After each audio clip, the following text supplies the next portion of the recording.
The impromptu speech is a good opportunity to develop some quick thinking skills and being able to sort of pull your ideas together quickly and then sort of present a speech that is articulate and very much on point. And that's what today is about. That's what this particular lecture is about identifying and developing main points for your impromptu speech. And we're working within the realm of this artifact, this artificial situation of the impromptu speech. And you've got topics, I've given you topics to speak on. And that's because I want to sort of remove topic from your mental docket.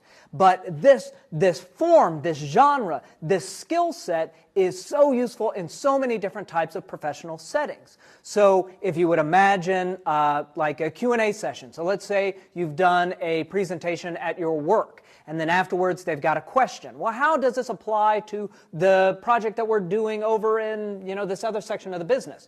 Take a moment, think. I can see sort of 3 impacts, and let me talk through each one of those. All right, so that's taking your time and quickly composing some main points, some key ideas. And that's what we're going to be working on. And this is something that you're going to do throughout your speaking career. And that's what that impromptu is about being able to come up with main points quickly in those impromptu type settings. And I've said it in the past, and I'll continue to talk about it more in these lectures, but this is hugely beneficial in job interviews or in informational interviews or in client meetings, just where you're engaging in conversation, but you need to take a moment and really craft what that message is. That's what we're going to be thinking about today.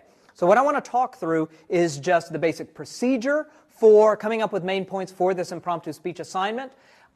Talk through some potential prompts that you might use to help prime the mental pump and help you come up with main point ideas for your impromptu speech. And then I'm going to ask you at the end of this video to prep an impromptu speech.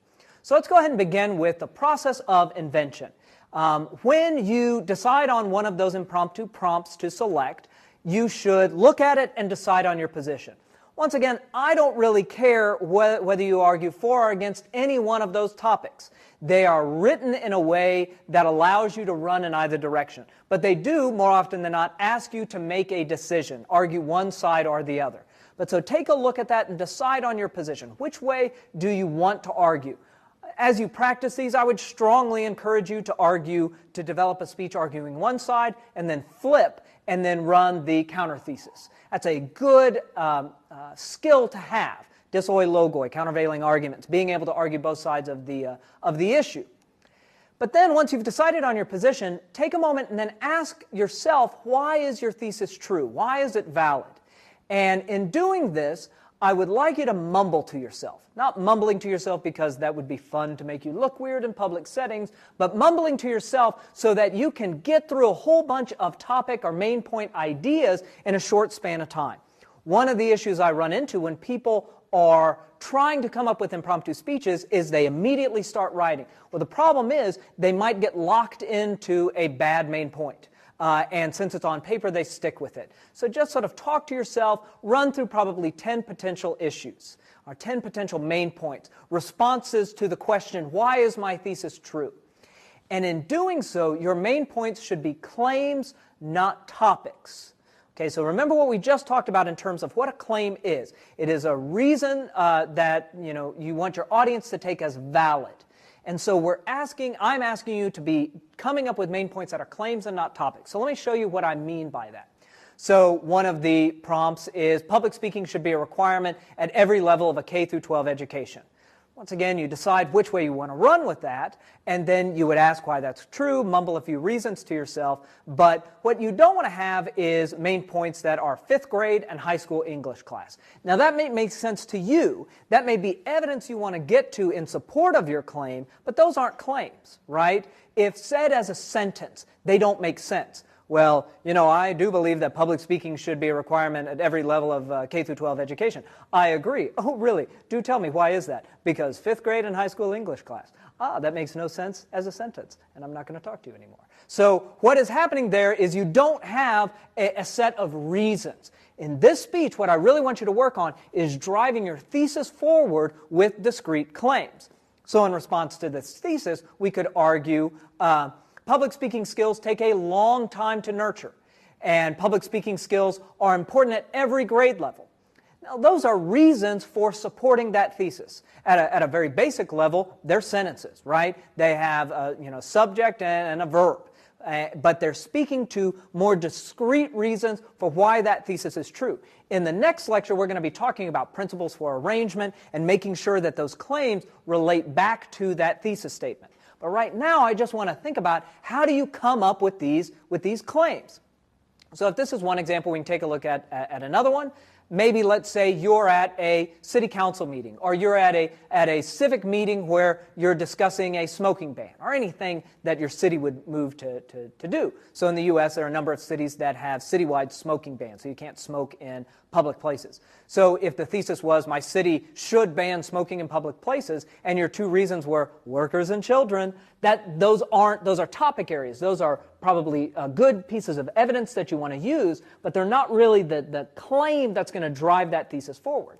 Something better might be a public smoking ban can improve public health, and other cities have implemented such bans. So we're talking to sort of why it's a good idea and why it's a feasible idea.